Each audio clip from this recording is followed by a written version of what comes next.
امام ابن حجر اسقلانی جو امام المحدثین ہیں، حدیث کی کل سندیں کسی مسلک اہل سنت والجماعت کے کسی مسلک کا عالم ہو، حنفی ہو، مالکی ہو، شافعی ہو، حنبلی ہو،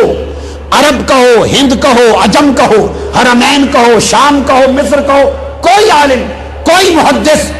ہر ایک کی سند اوپر امام ابن حجر اسقلانی کے ذریعے سے جاتی ہے۔ امام اسقلانی حجت المحدثین،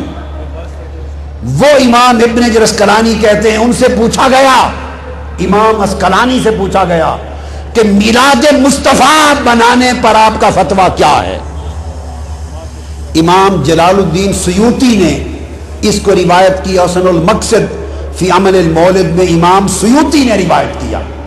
کہ امام ابن حجر اسقلانی سے پوچھا کہ جشن میلاد مصطفیٰ، حضور کا میلاد منانے پر آپ کا فتویٰ اور دلیل کیا ہے؟ فرمایا حضور کا میلاد منانا ابن حجر اسقلانی نے اس حدیث اور سنت رسول سے ثابت ہے۔ اسقلانی فرماتے ہیں کہ جب حضور نے خود مدینہ پہنچ کر یوم موسیٰ منایا تھا، تو جب وہ یوم موسیٰ منا رہے ہیں، ہم یوم ولادت مصطفیٰ کیوں نہ منائیں؟